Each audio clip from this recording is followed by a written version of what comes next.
Hello everyone, it's Pamela here. I hope you're all having a great weekend.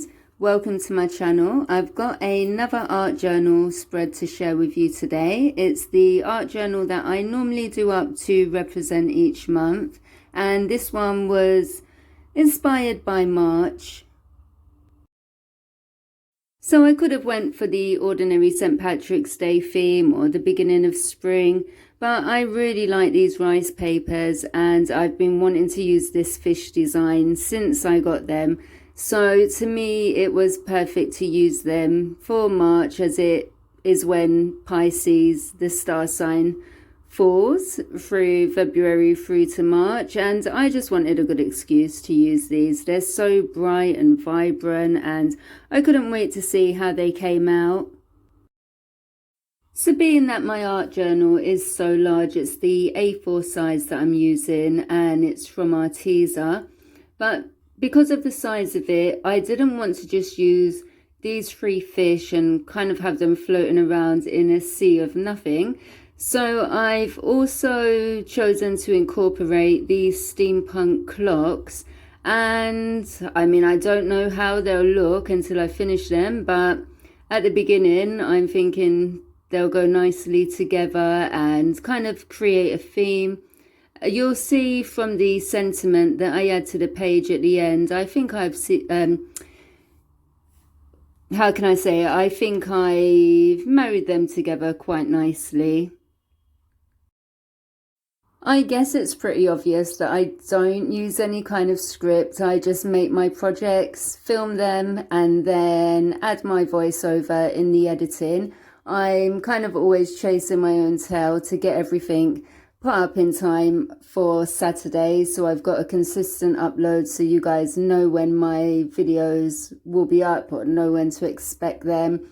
So I do have quite a natural style, which hopefully you'll appreciate. If you do, then please consider subscribing for more papercraft and mixed media tutorials, and don't forget to hit the notifications bell so you'll be notified as soon as a video's up. I actually completed this art journal page on the last day of March, but you'll probably see it at the beginning of April, just because I'm trying to keep a consistent schedule of getting all my videos up on a Saturday. I normally do always add extra videos in the week, but I just want you to know to expect my videos on a Saturday, definitely. Even if it's only once a week, it's going to be on a Saturday. So I will edit this video and probably hold it back for a day or two before I upload, just to keep that consistent schedule. So at this point, I've probably waffled more than enough. I will get on with telling you what I'm actually doing in the video now. If you saw at the beginning, I gessoed my pages. They're not entirely necessary in this book as it was designed for mixed media. I just really like that nice white, like pure white background, and I just like to be sure that my mediums are definitely going to hold on to the pages. You then saw me like tearing the pieces of rice paper to get out the designs that I wanted. I've kept the fish, but I'm not going to use those small sentiments that were printed onto the paper. With the rice paper, I will both use a paintbrush just dipped into cold water that kind of breaks the fibers up a bit easier, but I also like to just rip them as they're dry. I think I get a bit more control that way, and when there's not a lot of space in between images, I don't want to rip into an image. Although, to be honest, if you do that, it really won't matter. Just attach that piece onto your page as well. So now I've got all the images that I want from each of the pages. I'm using the 3 large fish from one of the rice papers, and then I've just used, well, I probably use most of the clocks that were on the other rice papers, but I do have a couple that were left over. And I'm attaching these to my pages, or adhering these to my pages even, with transparent gesso. You can see that I apply it pretty liberally, both to the page or the back of the rice paper. Either way, it doesn't matter.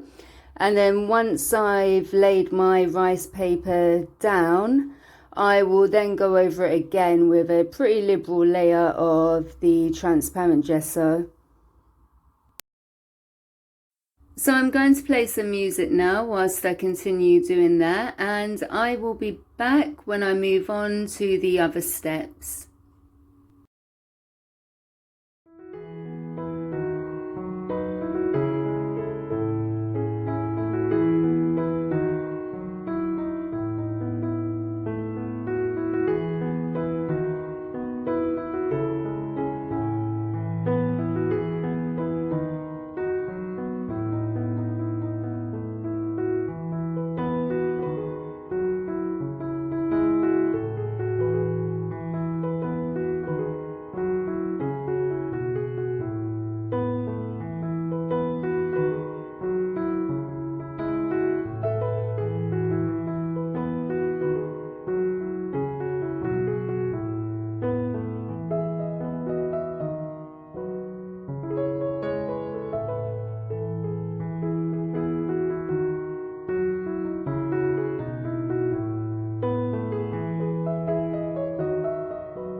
So here, as you can see, I'm just adding the tiniest amounts of white gesso around the edges of the rice paper. This will help it to blend together a lot better and also kind of It just blends into the paper better itself, so those kind of raw edges aren't showing.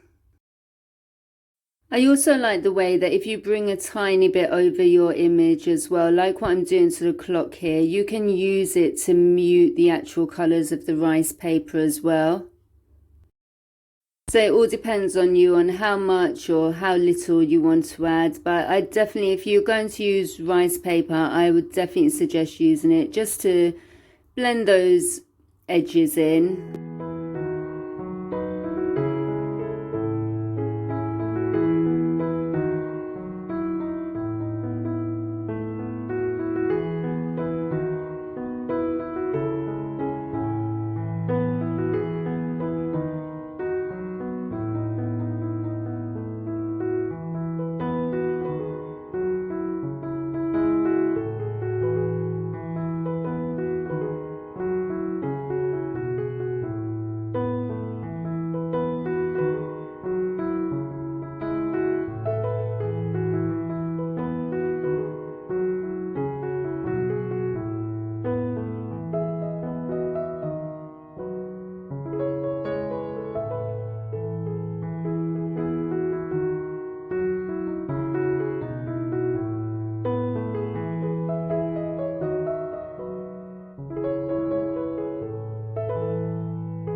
So once I've completed that step, I want to add a bit more extra interest to my pages, and I'm using this small solar and lunar time stamp from Bear with Ranger Archiver link. And I just thought this stamp in particular was really fitting for this page, as it represents the ocean and fish, and the clock, I guess, represents the tides.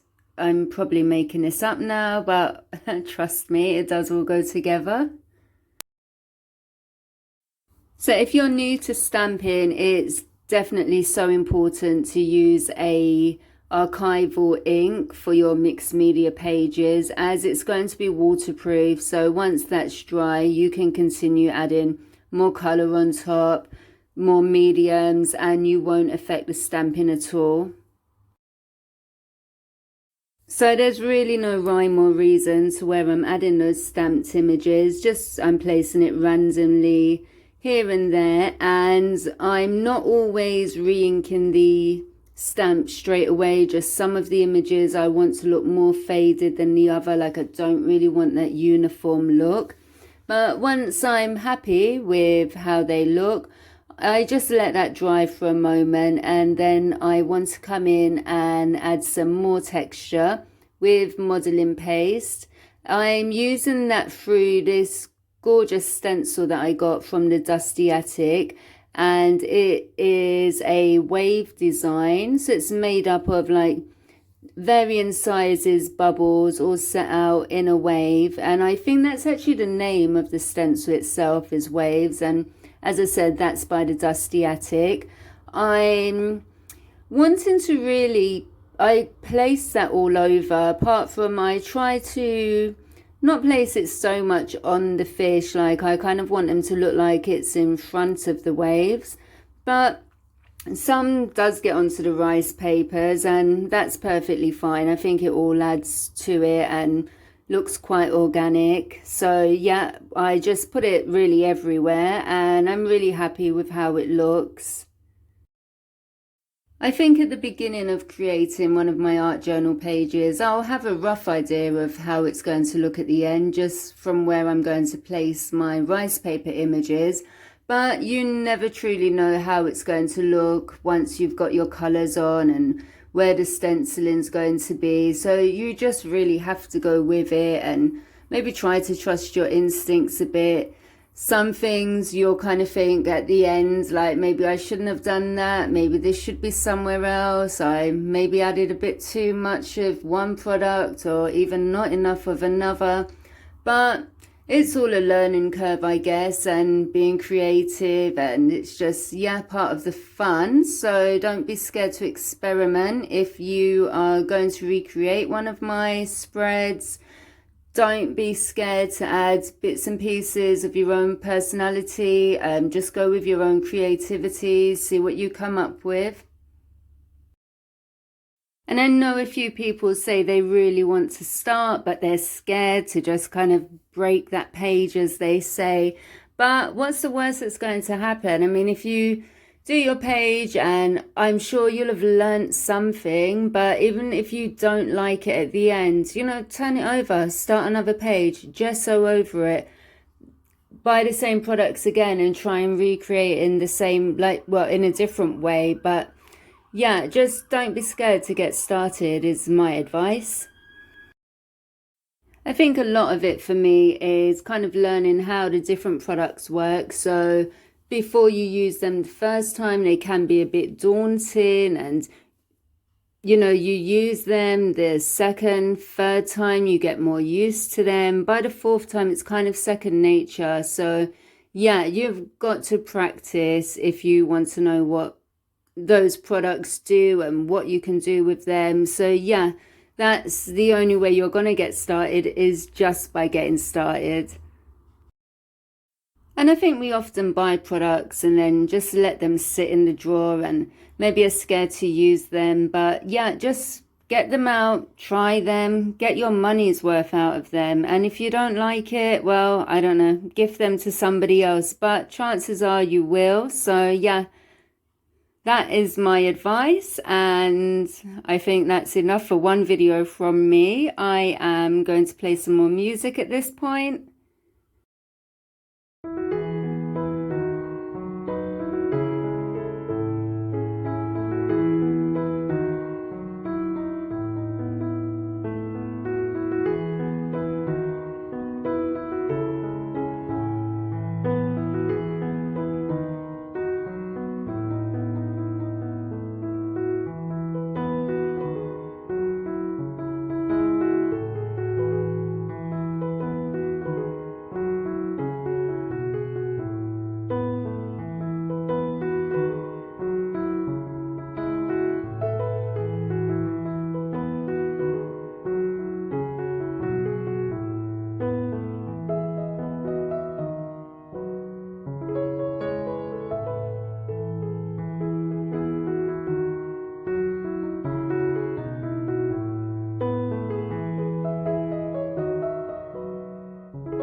So talking about new products, this is actually my first time using the Lindy sprays in my art journal. I just didn't want to keep using acrylics and impastos. I wanted a different way of creating my backgrounds. Although I would have just sprayed them all over the page and let them blend into each other, but I was trying to avoid them going on my rice papers, so instead I'm just sticking a paintbrush. I've shaken the bottles really well, and I'm just getting the pigment out with a paintbrush. And I love doing this technique. It's so quick and easy. You can blend the colors together, you can add more or less. But I was a bit worried that they might turn into a big kind of a mess basically, like with the colors all blending too much. So I'm using mainly two colors to start, and when I'm kind of happy with the look that I've got from those, I dry them off with a heat tool, and then I come in with two more. So I'm just trying to add them, like the extra two at the end, I add them just to get more depth and a darker color to you kind of create like shadows behind the fish. And I mean, it's the ocean, right? So, or the sea, so it's not just going to be one flat color. So I used a few varying tones of blue, kind of aqua turquoise colors. Then you'll see me come in with, I think it's called like cattail copper brown, which was a gorgeous color. I think just kind of picked up on those steampunk clocks. And you'll see I use that to create a border around the edge of the page. And I just loved it so much. When I was playing around with it, I decided to also like start placing it on a stencil, those bubbles from the waves, and I really loved the way it looked. It kind of gave the whole page like a vintagey feel, which went well with the clocks. So you'll see when I start applying it that I dab it onto or brush it over the stenciling, but then I dab it off the blue on the page. But yeah, that's all still to come. For now, you just see me creating that background for the sea. And I think this would actually make a really nice sky background as well. But yeah, in this case, it's trying to represent the sea. So I'll continue and you guys can see what I come up with.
So once I'm happy with the colors of my background and those brown tones for the borders, I just want to kind of bring my fish back into focus a little. So after my pages are completely dry, I'm going to go around the fish and the clocks as well with a Derwent Inktense pencil. I'm using the color Chinese ink, which is, it's not a black, it's really dark, but it's got like a few different tones to it. There's kind of some green in there and some blue. It's just a really nice color, and it's not like a flat black, so it's really great for creating shadows. And that's kind of what I'm just doing here. I'm outlining my fish. I'm kind of sometimes bringing the colors out a bit more to create more shadows, but I just want more definition to my rice papers again, so I'm using it for that.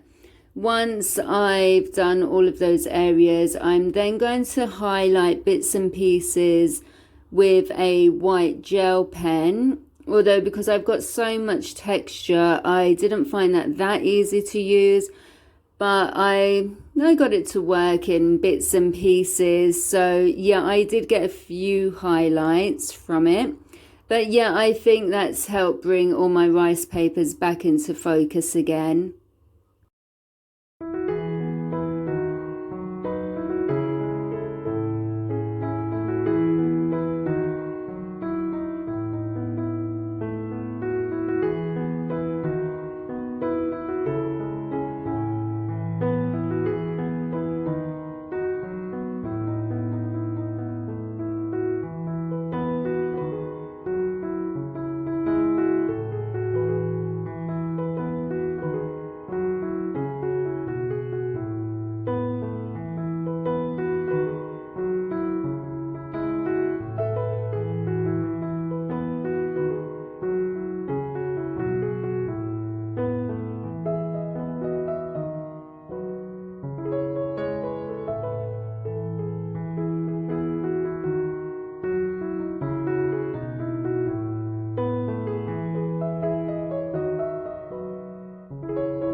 So no doubt you will have noticed that I left quite a large area on one of the pages free from any stenciling, and that was because I had my sentiment in mind.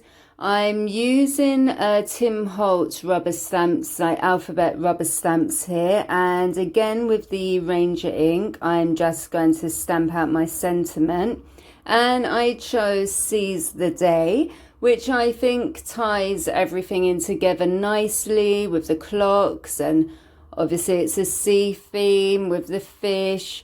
So yeah, once that's all stamped, I've just sorry to that you can't see the whole page here. I've got photos at the end so you can see how everything looks complete. But I just had to pull the journal over to me a bit more just so I could try and get them where I wanted. As you can see, I am not trying to get my letters on completely straight. I just think that would be an impossible task, really. And that kind of wavering look, I think, goes nicely with the page anyway, thankfully. So once that's stamped, my page is complete. I hope you guys enjoyed this video, and I'd love to know what you think of the completed pages. I'd love to know if you're going to use any of the products that I've used here, like if it's first time trying them. So basically, if you took anything useful away from this video, I'd love to hear about it so I can use that knowledge going forward. But just to say thank you so much for watching, and if you haven't already, don't forget to subscribe. Take care. Bye bye.